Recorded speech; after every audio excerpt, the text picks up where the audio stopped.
Hello, hello. Wonderful to have you here. I hope you're having a great day. Today it's a little gray here, a little bit rainy eventually, but I think we'll power through it. So today, what I want to discuss is this question that I've gotten a number of times from some of my people who comment on my videos about essentially whether karma is responsible for everything. Whether all that we do, all that we see, all that we experience comes from our karma. Now, what I want to do to answer this question, first I want to give a short overview of how I understand karma to be on a sort of an early Buddhist understanding and my own take on that. Then we want to look at one early sutta that seems to respond to this exact question that's being asked by a number of people about whether karma is responsible for everything and a certain way of understanding that. Then what I want to do after that is to turn to a couple of issues with this sutta, issues that come up. I've discussed the sutta in the past, but never really confronted these issues with that sutta. And then finally, I want to turn to a couple of other suttas from the early tradition that at least seem to respond to those concerns and sort of seem to give us a resolution here, at least something of a resolution. First, what is karma, at least on an early Buddhist understanding? Well, to begin with, karma is something that's mediated by, conditioned by the character of our intentions. So if our intentions are pure in our actions, then those actions will bring back to us good karma. If our intentions are impure, that is to say, they stem from greed or hatred or delusion, then those actions, the actions that proceed from that, or however that intention is resolved, it will bring back upon us bad karma. That's how the Buddha understood this. Now, typically when we have a pleasant or an unpleasant experience in our lives, we can come up with a story, more or less plausible, about how those pleasant or painful experiences were created by things we did in the past, our intentions in the past, basically by karma. We can think of a story, more or less believable. Now, for a traditional Buddhist, this also goes back into past lives. That is to say, even if we can't come up with a story in this life as to how karma is responsible for what we're experiencing, we can always look to lives in the past. Now, I've argued in some past videos of mine, and I'll leave a playlist to those videos down below, that the way I see karma is essentially mediated by the views of other sentient beings. So basically what happens is that we act in the world, we do things, and other people around us, other beings around us, see what we're doing, and they infer our intentions from the quality of our actions and what they know about us in various ways. And from their inferred understanding of our intentions, they react as they see it appropriately, either in ways that give us benefit or in ways that give us harm. Now, understood in this way, there isn't really much to be said about past lives, and there also isn't much to be said about, let's say, the character of our birth. Indeed, if karma is really mediated by the views and understandings of other sentient beings that surround us, then it's pretty clear that most of what we experience is not really due to karma. However, on a traditional understanding, again, that's not really correct. Again, we can look to past lives, and it looks as though the material in beginningless lifetimes that stretch behind us into the past, that would give us plenty of fodder, plenty of soil to create everything that we would experience in this life, either pleasant or painful or even neutral. Now, this view might, indeed, as we will see, does tend to lead to a kind of fatalism. That is, a viewpoint that there's nothing we can do to escape our karma, that whatever we experience now is due to what happened to us in the past and what we did in the past, and so therefore there's no way out. There's no way to escape that kind of karmic retribution or karmic benefit. Now, as a matter of fact, we'll see that this was not really the Buddha's own viewpoint.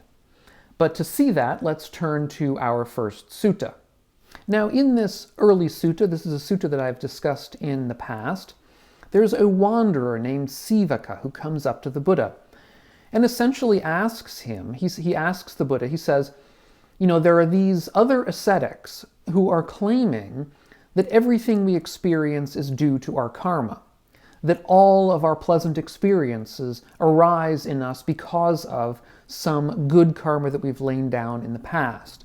And equally, all of our painful experiences arise in us due to some bad karma that we've laid down in the past. And Sivaka then asks the Buddha, is this what you believe? Is this what you teach?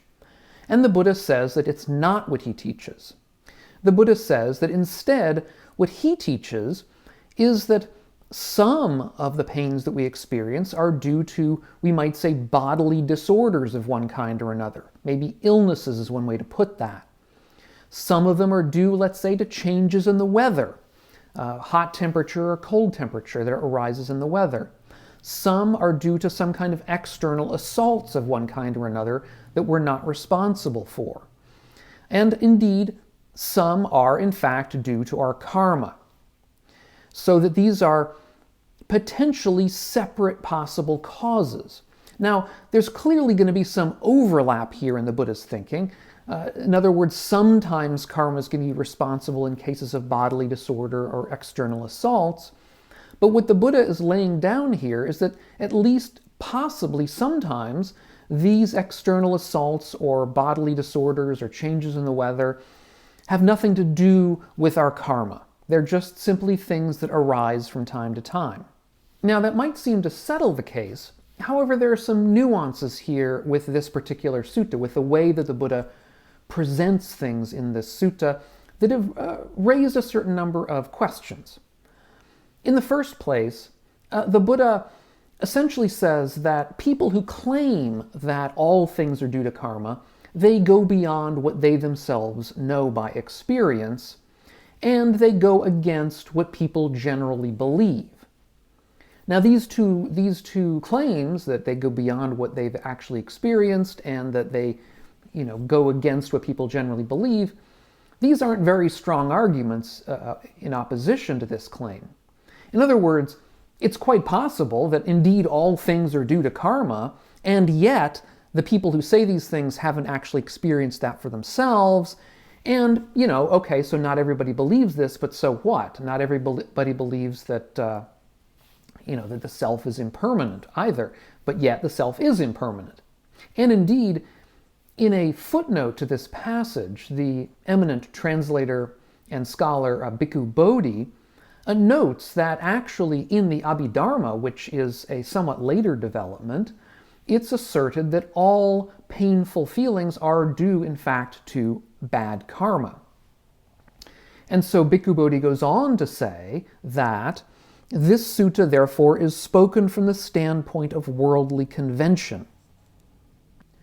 That is, what Bhikkhu Bodhi is arguing here, I assume following sort of commentarial literature, certainly from the standpoint of the Abhidharma, is that what the Buddha is saying here to Sivaka, to the wanderer Sivaka, isn't literally true.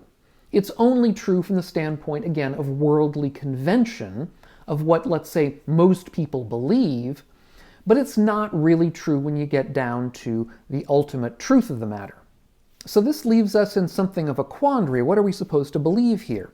On the one hand, it looks like the Buddha is saying a certain kind of thing, that in fact, certain of our experiences are not due to our karma, and yet we're being told that really the Buddha didn't mean that in an ultimate sense. So what are we supposed to believe? Well, let's turn to a couple of other early suttas that seem, at least from my point of view, to resolve this issue. Because there are a couple of other suttas in which the Buddha argues something very similar, and at least to my way of looking, it doesn't seem as though the Buddha is saying that this is only conventionally true.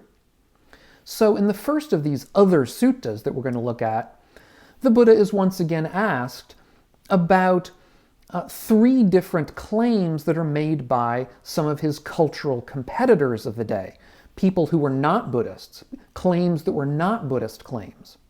And the first of these claims that the Buddha reacts against is you might have guessed it, the very same claim that Sivaka brought up. That is, the claim that everything we experience is due to our karma. And the Buddha says that he believes this belief is false. He thinks that this is wrong view, essentially, because he thinks it leads to, he calls it, inattention. It leads to carelessness. It leads to inactivity, because it's a form of fatalism. As the Buddha says, those who believe that past deeds are the most important thing have no enthusiasm or effort, no idea that there are things that should and should not be done. Since they don't acknowledge as a genuine fact that there are things that should and should not be done, they're unmindful and careless and can't rightly be called ascetics.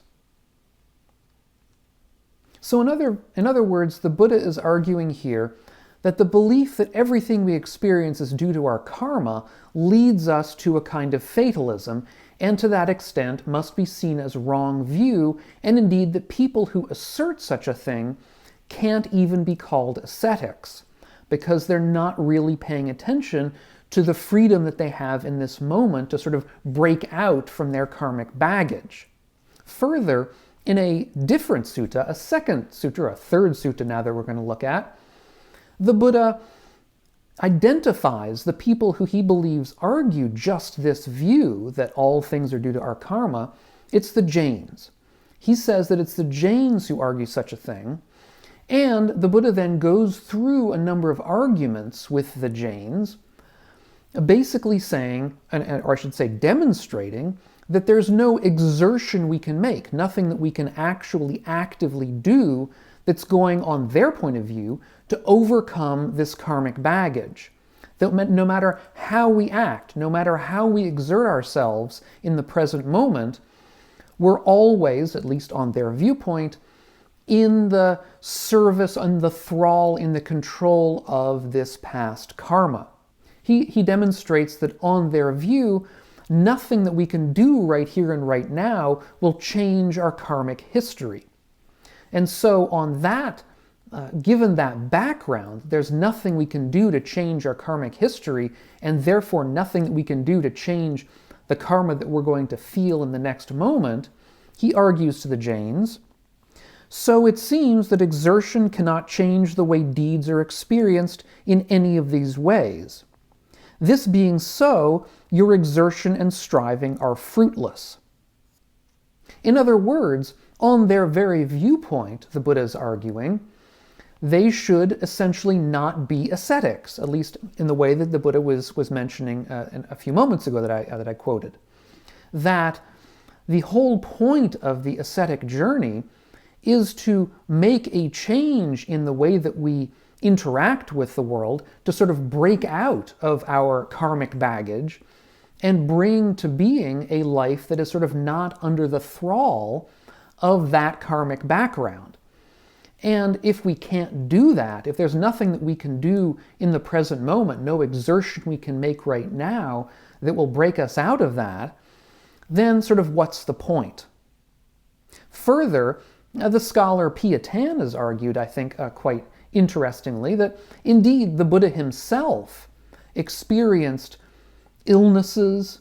There was one point where he experienced an illness and had to take some medicine for it.